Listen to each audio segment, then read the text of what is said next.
Israel, la tierra santa por excelencia. Hoy quiero contarle una historia muy especial. En realidad, un puñado de pequeñas, grandes historias con un denominador común. Mi querido y admirado Jesús de Nazaret. Cabe la posibilidad de que algunas de estas historias no sean de su agrado, incluso que le escandalicen. Si su mente no está definitivamente abierta, por favor, cambie de canal. Por el contrario, si practica usted el saludable ejercicio de la duda, entonces sígame.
Israel, para 1.000 millones de cristianos, la tierra donde nació el Hijo de Dios.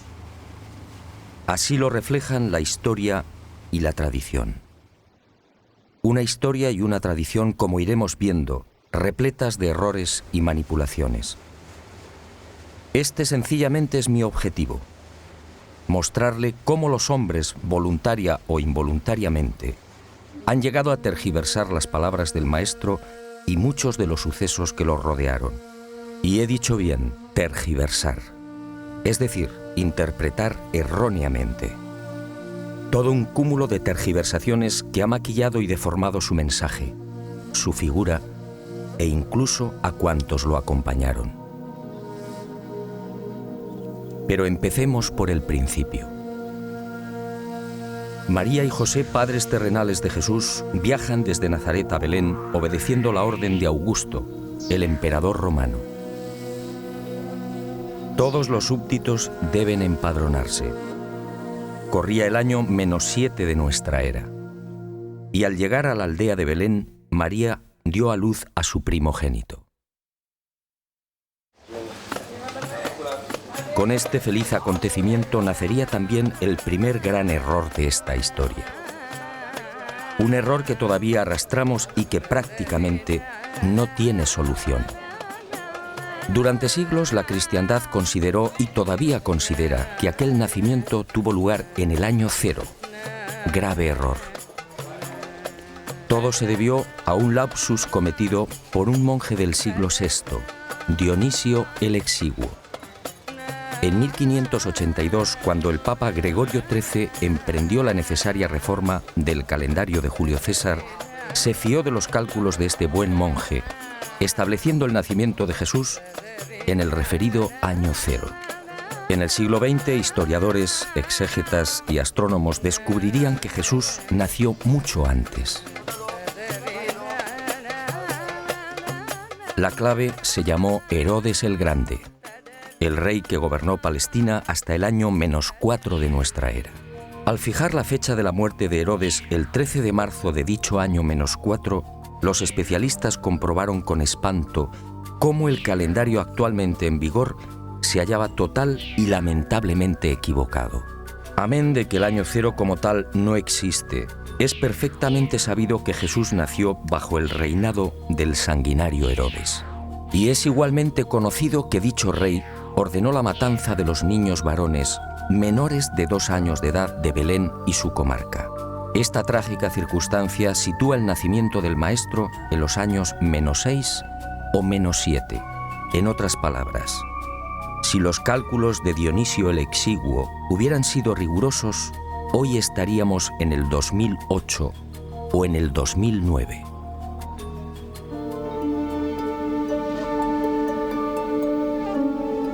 Segundo gran error, aunque la palabra correcta sería manipulación. Jesús de Nazaret tampoco nació en diciembre.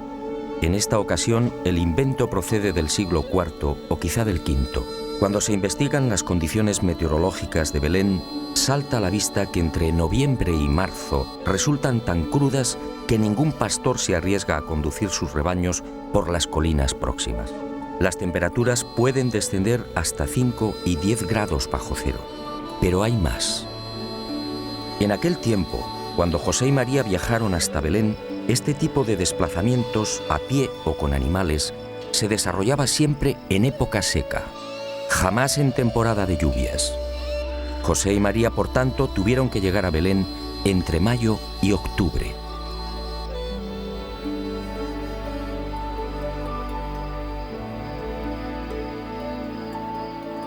¿Qué fue entonces lo que sucedió? ¿Por qué la cristiandad celebra la Navidad el 25 de diciembre? Muchos siglos antes del nacimiento del Hijo del Hombre, los pueblos mesopotámicos, egipcio y finalmente el Imperio Romano tenían la costumbre de celebrar una fiesta llamada Diualia. Arrancaba el 21 de diciembre, conmemorando el alargamiento de los días o la victoria del sol.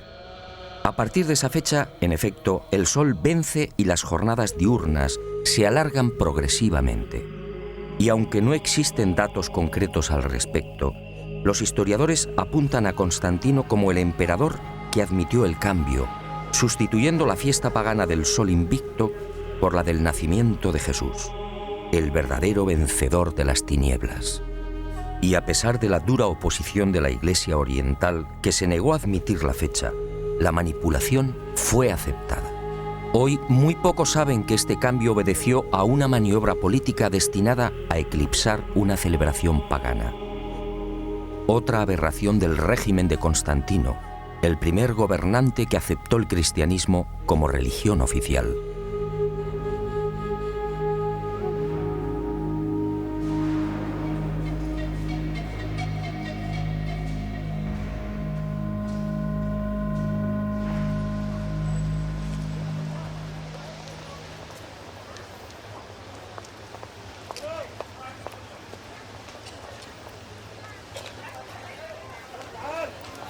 Y usted se preguntará, ¿cuándo deberíamos celebrar la Navidad?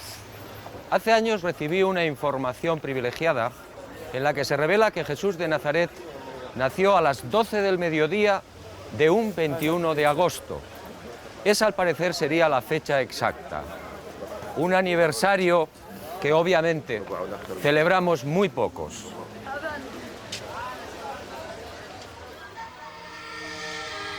Tampoco la célebre estrella de Belén se ha visto libre de errores y tergiversaciones. Primero fueron los teólogos. Para estos, el relato evangélico de Mateo debe ser tomado como un género midrásico o una construcción agádica, es decir, como una bella leyenda oriental, con detalles pintorescos que viene a reforzar la enseñanza teológica. Y me pregunto, si un fenómeno choca con la razón, ¿significa que ha sido inventado? Por la misma regla de 3, los teólogos deberían rechazar la multiplicación de los panes y los peces o la resurrección del Maestro.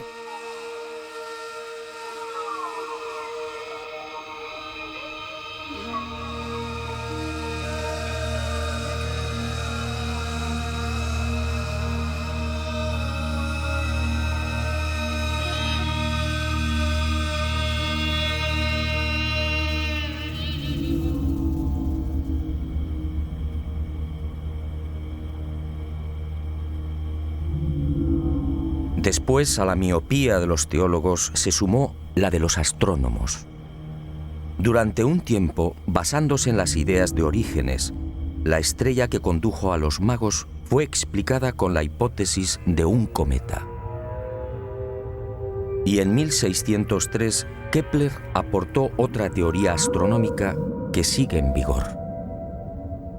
El 17 de diciembre de aquel año, el famoso astrónomo se encontraba junto al río Moldava, en Praga. Esa noche, Júpiter y Saturno se hallaban muy próximos entre sí. Kepler estudió la conjunción de ambos planetas y basándose en el relato del rabino Abarbanel, dedujo que aquella era la señal que guió a los magos hasta Belén. Kepler tenía razón a medias. Los actuales cálculos astronómicos han demostrado que en el año -7, en efecto, se registró una triple conjunción o aproximación de Júpiter y Saturno. La primera el 29 de mayo, y fue visible durante 2 horas. La segunda el 3 de octubre y también en la constelación de los Peces. La última el 4 de diciembre. Pero Kepler, como digo, acertó a medias. Jesús efectivamente nació en el año -7 de nuestra era, pero en época seca, es decir, en verano.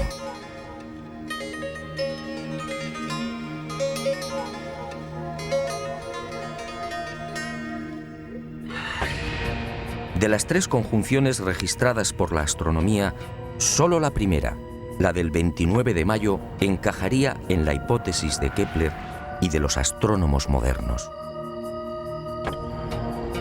Pero esa intensa aproximación de Júpiter y Saturno solo duró 2 horas.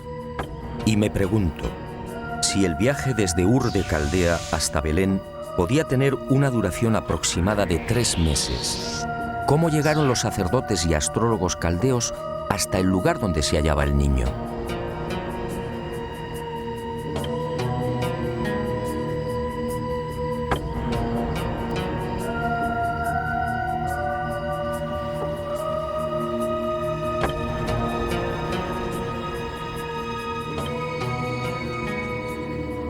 Las explicaciones que defienden los astrónomos, meteorito, cometa o conjunción planetaria, no resisten un análisis científico. En los 2 primeros supuestos, al ingresar en la atmósfera, cometa o meteorito se habrían desintegrado.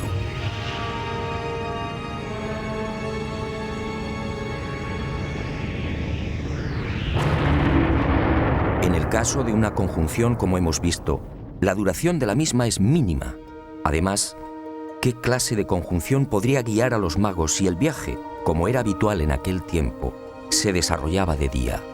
Por simple eliminación, si la estrella de Belén existió realmente, y estoy convencido de ello, solo pudo tratarse de un objeto brillante, capaz de guiar a una caravana a lo largo de 1.300 kilómetros y, en consecuencia, tripulado inteligentemente. Como decía el maestro, quien tenga oídos, que oiga.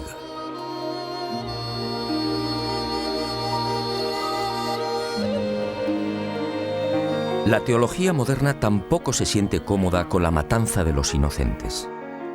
Y de un plumazo la ha relegado a otra leyenda tan propia, dicen, de los orientales.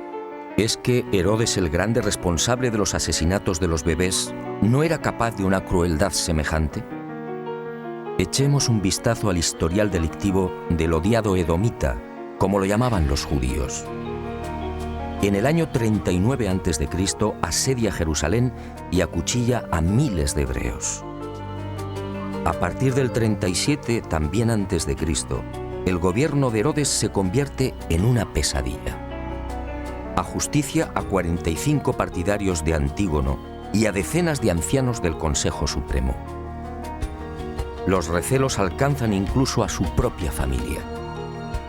En Jericó asesina a su cuñado Aristóbulo III, de 17 años de edad. Después acaba con la vida de Mariam, su esposa, y mata igualmente a su madre y a 2 de sus hijos.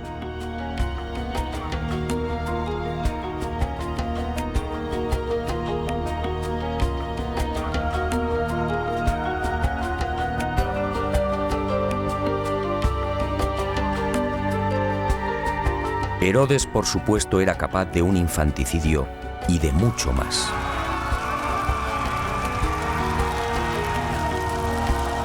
Según mis informaciones, en aquel mes de octubre del año -6, la sangrienta represalia de Herodes acabó con la vida de 16 niños de Belén. Y José y María huyeron a tiempo, no por el aviso de un ángel al Padre terrenal de Jesús, sino sencillamente por una oportuna confidencia.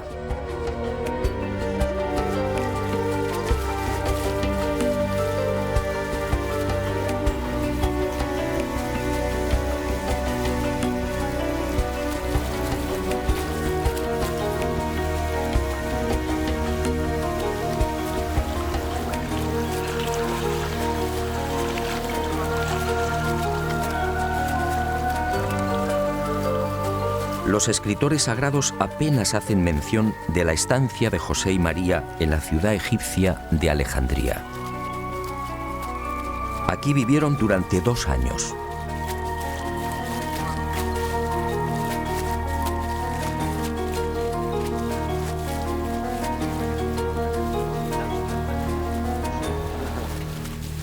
Y poco faltó para que la familia se quedara definitivamente en Egipto.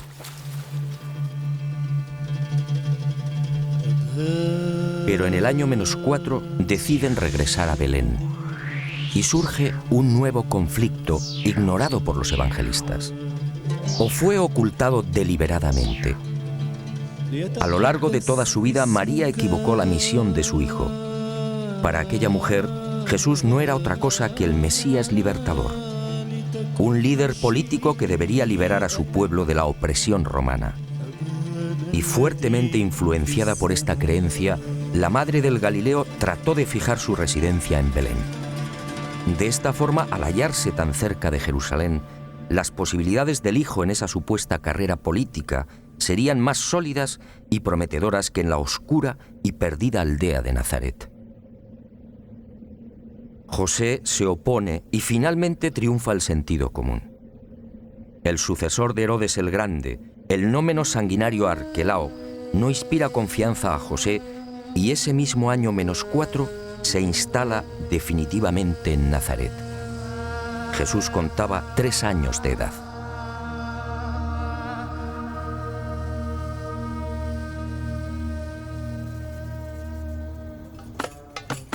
Y la historia y la tradición vuelven a escamotearnos otra decisiva etapa en la vida terrenal de Jesús de Nazaret. La Iglesia define ese periodo como los años ocultos. ¿Años ocultos o sencillamente la negligencia o falta de interés de los evangelistas? Según mis informaciones, en los 24 años en los que Jesús vivió en Nazaret, jamás estuvo oculto.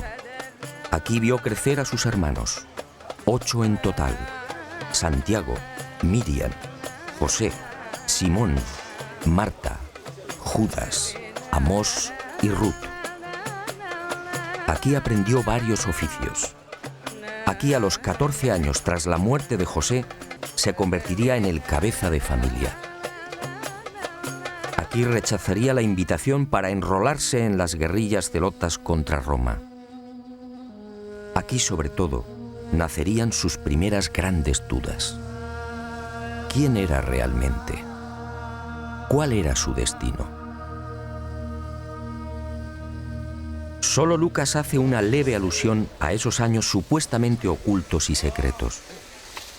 Pero la tradición se encargaría de deformarla. Y hoy, al rememorar el pasaje, los cristianos hablan del niño perdido y hallado en el templo. Jesús jamás estuvo perdido. Durante esos 3 días se alojó en Betania, en la casa de su amigo Lázaro. Jesús tenía casi 13 años y sabía desenvolverse a la perfección por las calles de la ciudad santa.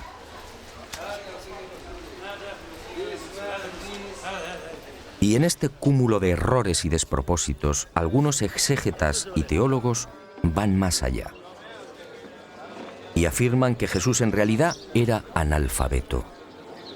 Y justifican la afirmación porque no dejó escritos. El infundio resulta patético. Está claro que Jesús sabía arameo galalaico, su lengua natal, y también hebreo bíblico. De lo contrario, no hubiera podido leer en las sinagogas. En aquel tiempo, además, la enseñanza era obligatoria para los varones a partir de los 5 años. Y se aprendía a leer justamente con las Sagradas Escrituras. Pero el maestro dominaba igualmente la koiné, el griego internacional utilizado por viajeros y comerciantes. Esa probablemente fue la lengua en la que conversó con Poncio Pilato. El que no dejara escritos de su puño y letra, al igual que tampoco dejó descendencia ni resto alguno de su cadáver, obedece a otra singular circunstancia. Una opción personal de Jesús que nos llevaría muy lejos y que quizá algún día me decida a contar.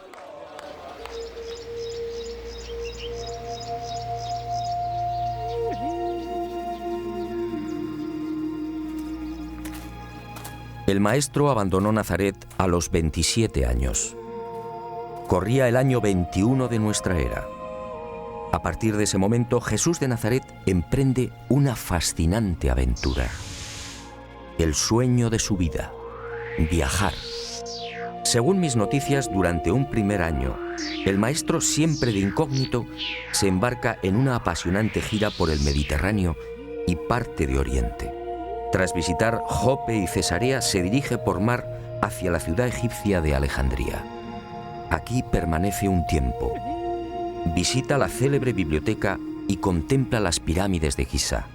He aquí otra imagen desconocida del Hijo del Hombre: Jesús al pie de las imponentes construcciones faraónicas. De Alejandría navega hacia Creta y de allí a Cirene y Cartago. Jesús se mezcla con los hombres, los observa, aprende de ellos, y de Cartago pone rumbo a Malta. Después Siracusa en Sicilia, Mesana, y por mar alcanza las costas de la actual Italia. Visita Capua y por la vía Apia entra en Roma.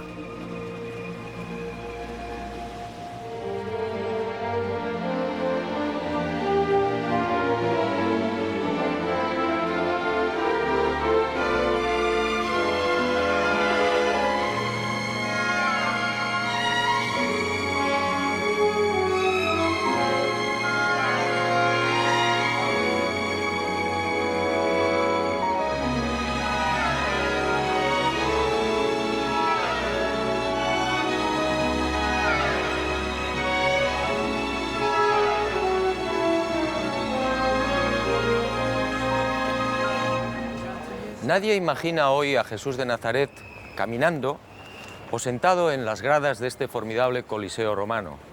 Sin embargo, así fue.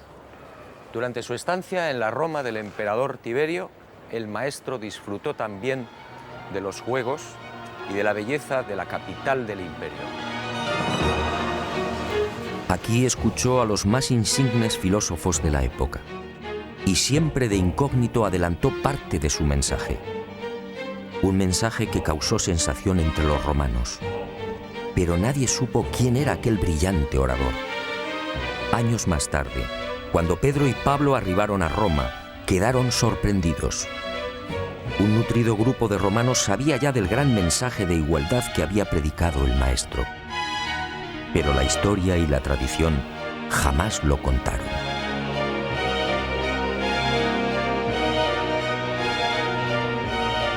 De Roma, Jesús de Nazaret se trasladó a Tarento y desde allí prosiguió a Corinto y Atenas. En la capital de la ciencia y el arte, el maestro siguió escuchando y observando e hizo una advertencia clave. La ciencia nunca podrá demostrar la existencia del alma. El intenso periplo continuó hacia Éfeso, Rodas y Chipre. Y la aventura del maestro por el Mediterráneo, el gran foco cultural y económico de aquel tiempo, cambió de rumbo. De Chipre navegó a la ciudad siria de Antioquía y desde aquí por tierra se adentró en el oriente. Visitó Sidón, Damasco, Ur de Caldea, Babilonia, Susa y Charax. Finalmente regresaría a Nazaret.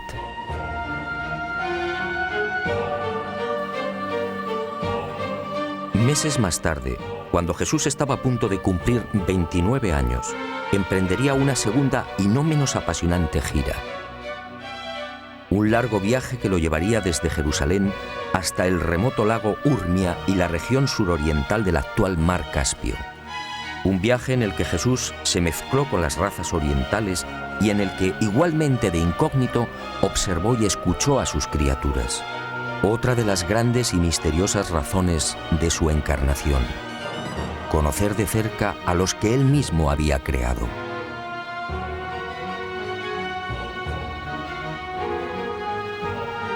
Y llegó el momento culminante en la vida terrenal del Hijo del Hombre. Verano del año 25 de nuestra era. Jesús sabe que su hora está próxima y se retira en solitario a la falda del Hermón, la montaña sagrada. Y aquí, en la soledad de los bosques, Jesús de Nazaret recupera algo que era suyo: la divinidad. En un proceso incomprensible para la mente humana, el maestro hace suya la naturaleza divina y a partir de ese instante se transforma en un hombre Dios. Sus viejas dudas e incertidumbres desaparecen. Ahora definitivamente sabe quién es.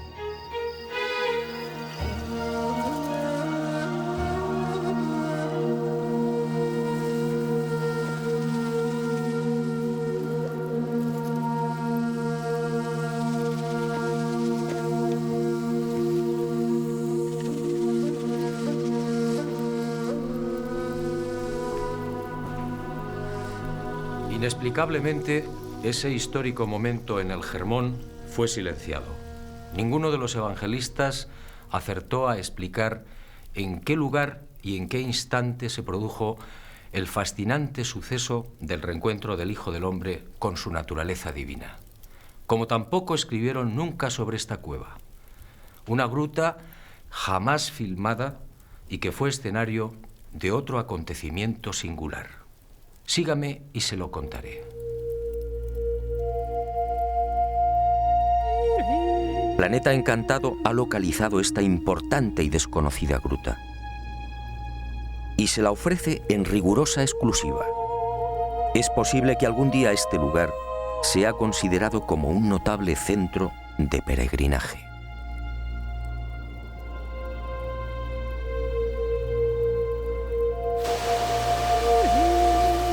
Ocurrió el 14 de enero del año 26. El hombre Dios caminó hasta el río Jordán en las cercanías de la ciudad de Pela, al norte de la actual Jordania.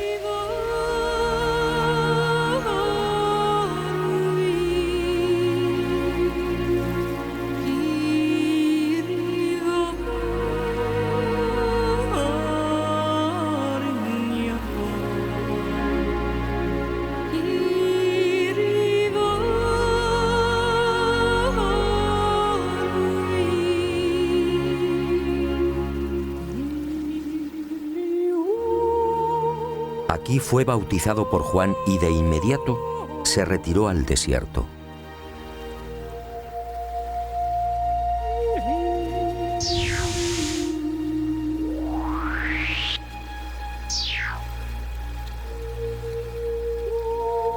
Y durante 40 días, dicen los evangelistas, ayunó y permaneció en soledad. Y cuentan que fue tentado por el diablo. Nuevo error. Mejor dicho, nuevos errores.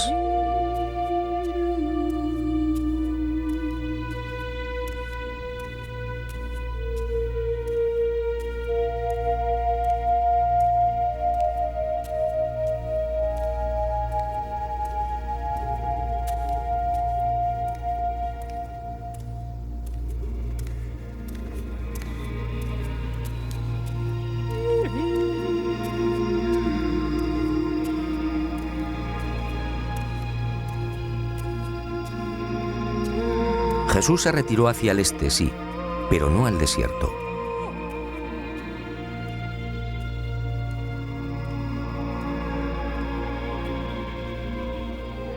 En aquel tiempo, el lugar elegido por el Maestro era una sucesión de suaves colinas a 4 kilómetros escasos de Pela y repletas de olivos y huertos.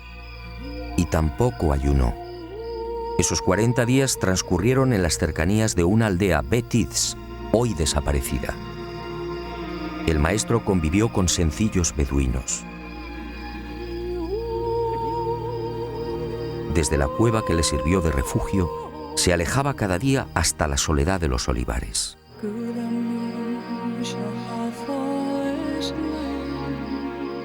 Y fue en estas colinas donde meditó y planificó las líneas maestras de su inminente vida pública.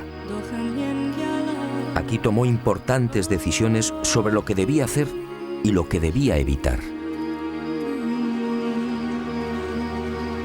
También aquí en el Mar Muerto y en sus proximidades sucedió algo que nunca fue contado. Concluido el retiro de los 40 días en la cueva de Pela, Jesús regresó a la Galilea. Y el hombre que lo había bautizado continuó predicando. 5 meses más tarde, el 12 de junio del año 26, Juan el Bautista fue detenido por los soldados de Herodes Antipas y encerrado en las mazmorras de Maqueronte, uno de los palacios de verano del tetrarca. Aquí, en este lugar abrasador y desolado, el Bautista permaneció año y medio. Finalmente, el 10 de enero del año 28, Antipas le corta la cabeza y se la ofrece en una bandeja a Salomé, la hija de Herodías.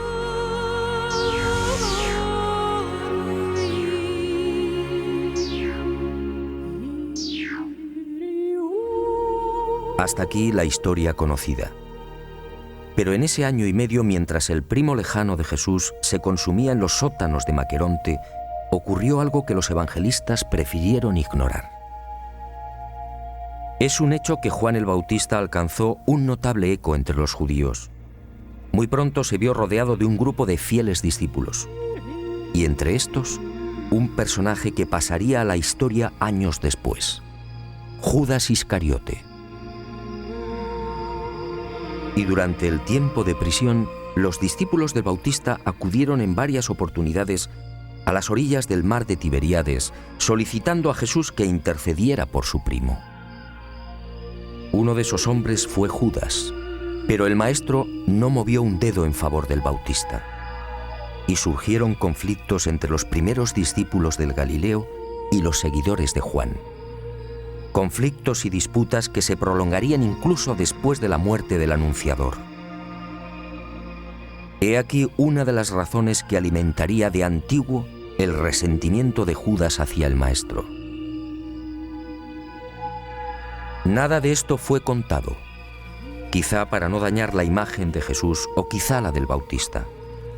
El Maestro sabía que de seguir vivo, Juan terminaría siendo una continua fuente de problemas y enfrentamientos.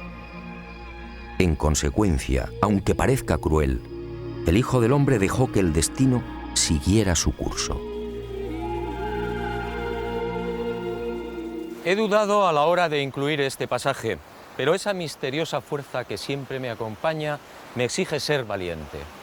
Y vuelvo a insistir, no es mi deseo lastimar a nadie, pero si sus principios religiosos se encuentran definitivamente cristalizados, por favor, cambie de canal. Lo que va a escuchar no le gustará.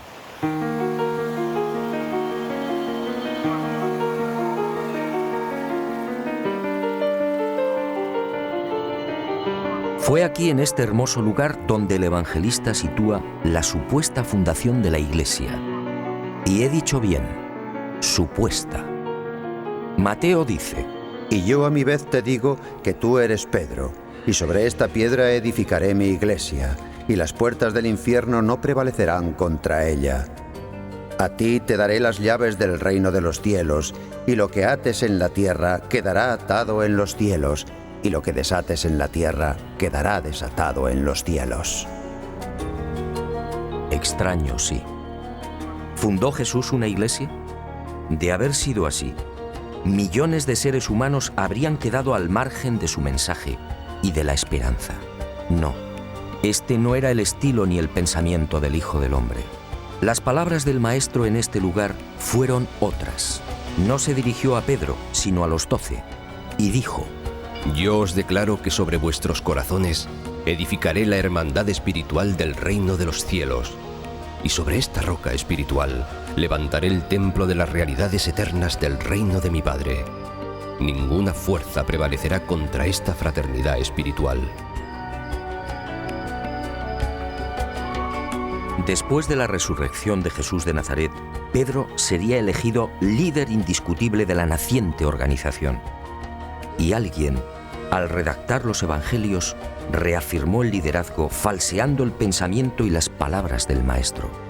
Y nació la Iglesia Católica, un invento humano, 1.000 millones de personas engañadas por la historia y la tradición.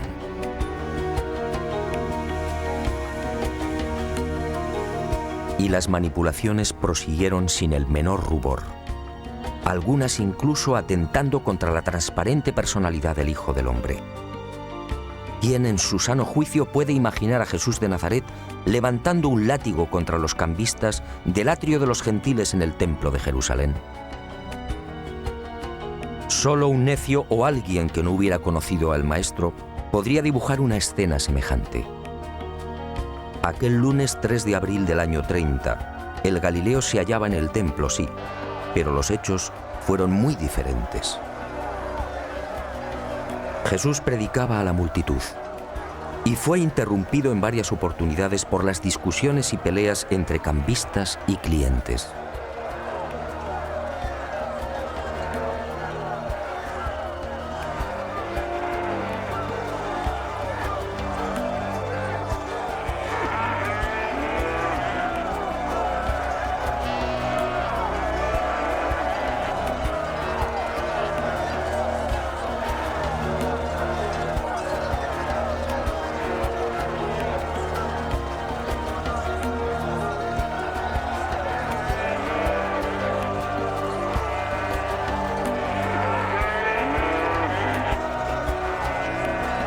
Fue entonces cuando el Hijo del Hombre, decidido, abrió las puertas de los corrales en los que se guardaba el ganado para los sacrificios de la Pascua.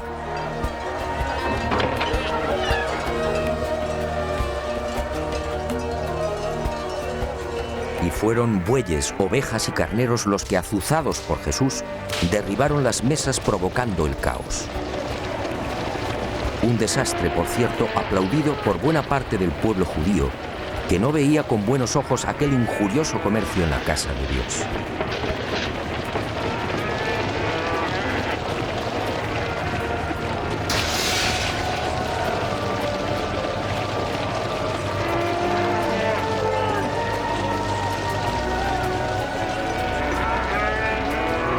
Esta escena, en efecto, nada tiene que ver con la imagen de un Jesús violento, reflejada por los evangelistas.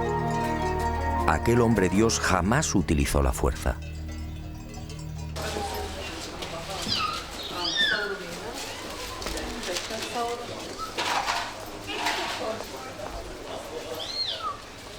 Los errores y tergiversaciones de la historia y de la tradición salpicaron también la pasión y muerte del Nazareno. Escenas como estas son habituales en las calles de la vieja Jerusalén. Los peregrinos, sin embargo, no saben que la Vía Dolorosa es otro invento humano. Jesús, camino del Calvario, no cruzó la ciudad. La presencia junto al Hijo del Hombre de dos celotas o terroristas, mal llamados ladrones, obligó a los romanos a desviar la comitiva.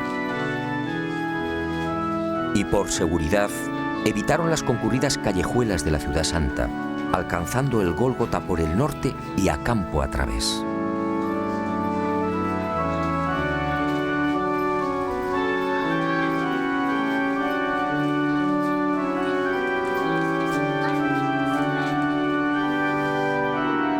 ¿Y qué decir del Gólgota, actualmente venerado en la Basílica del Santo Sepulcro? Cualquier especialista medianamente informado sabe que este lugar no fue el de la crucifixión.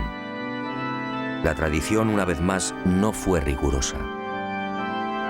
El nuevo invento arranca en el año 328. Santa Elena, madre del emperador Constantino, encuentra 3 cruces en este paraje. Y la mujer deduce que se trata del Calvario. Después, toda una pléyade de sabios y padres de la Iglesia bendice el dudoso hallazgo de Santa Elena.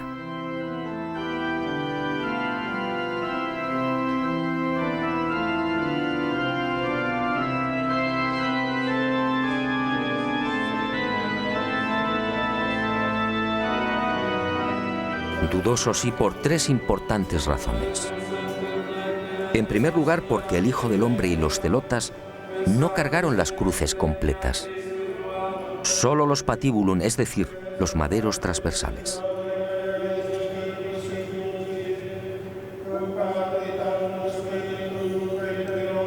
Santa Elena no lo sabía. No podía saberlo porque este detalle fue confirmado por los científicos en el siglo XX. En segundo lugar, porque en aquel año 30, fecha de la muerte del Maestro, el Gólgota se hallaba fuera de las murallas de la Ciudad Santa y al norte. Si observamos un mapa de aquel tiempo, es fácil comprobar que la actual ubicación del Calvario resulta totalmente artificial. De acuerdo a las bien intencionadas pero erróneas directrices de Santa Elena, la basílica que encierra el Gólgota y el Santo Sepulcro fue levantada a casi 1 kilómetro del punto exacto donde fue crucificado el Galileo.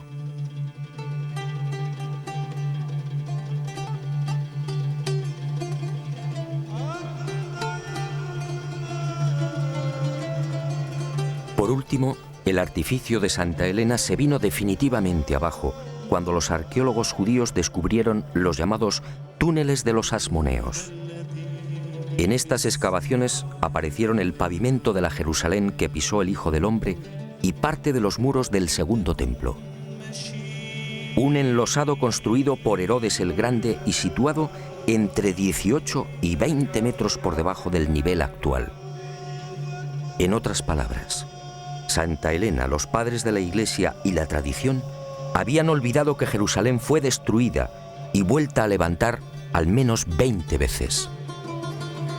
Esta circunstancia sitúa la actual Basílica del Santo Sepulcro a 20 metros de altura sobre lo que fue el suelo original en el año 30. Todo un despropósito.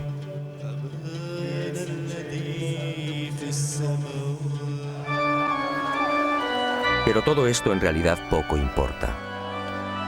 Los más que supuestos santos lugares de Israel se han convertido en una mina de oro.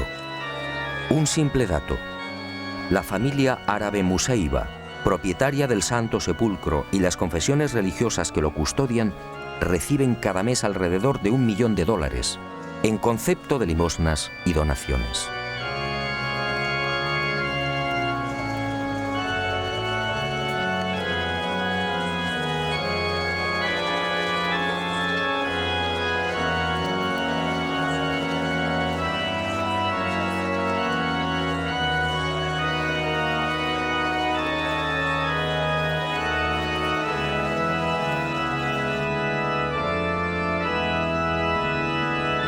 A esta vergonzosa e interminable sucesión de errores y manipulaciones hay que sumar por último los lamentables silencios de los evangelistas respecto al Jesús resucitado.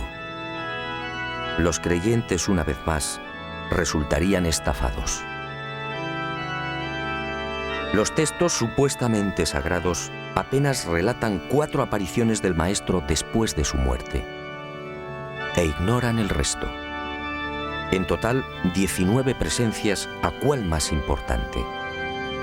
Y la silencian sencillamente porque las palabras del resucitado no encajaban ni resultaban cómodas en la filosofía y en el rumbo de la primitiva y naciente Iglesia. Veamos 2 ejemplos muy ilustrativos.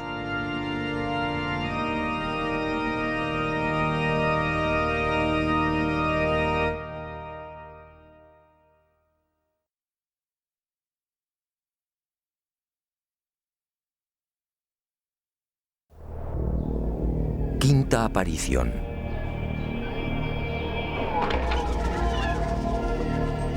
El Maestro se presenta ante María Magdalena y otras 24 mujeres.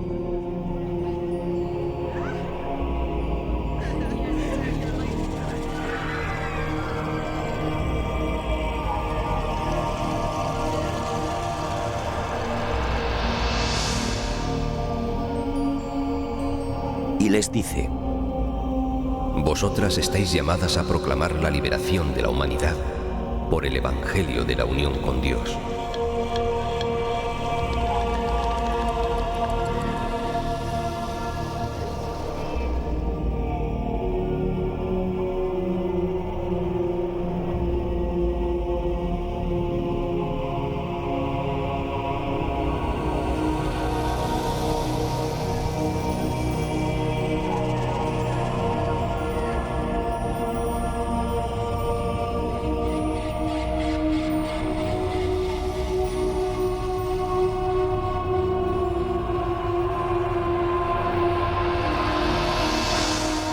¿Mujeres proclamando la buena nueva? ¿Mujeres al mismo nivel que los hombres?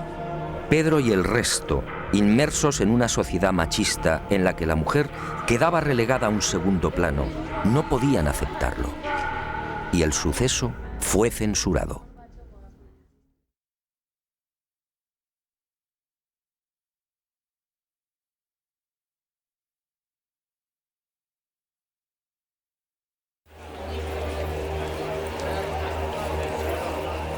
Aparición número 12. Testigos 80 griegos y judíos.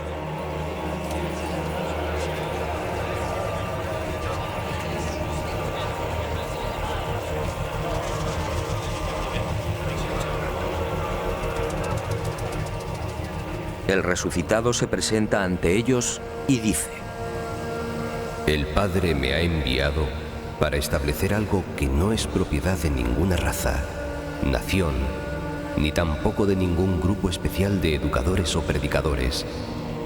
El Evangelio del Reino pertenece a judíos y gentiles, a ricos y pobres, a hombres libres y esclavos, a mujeres y varones, e incluso a los niños. Prestad atención, este Evangelio no debe ser confiado exclusivamente a los sacerdotes.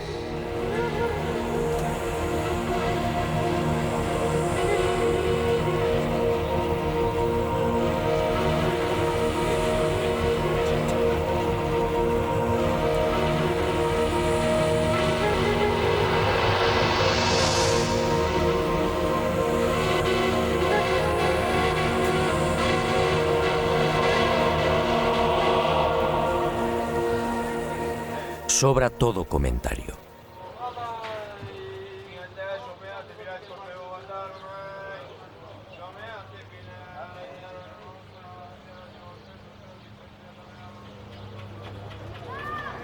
La historia, la tradición y las religiones han sepultado el mensaje original de Jesús de Nazaret. Un mensaje tan sencillo como revolucionario y esperanzador. Un mensaje que dice: todos somos hijos del buen Dios. Un Dios que no castiga, que no lleva las cuentas y que nos ha regalado la inmortalidad. Y el mensaje concluye: hijos del buen Dios y por tanto, físicamente hermanos.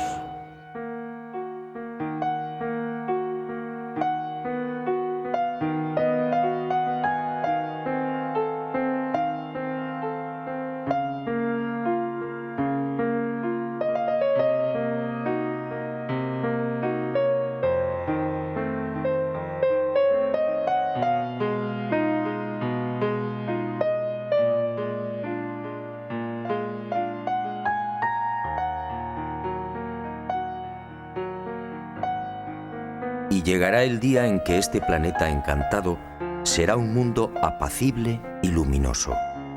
Un mundo sin templos, dogmas ni divisiones. Un mundo con una sola religión, la del espíritu.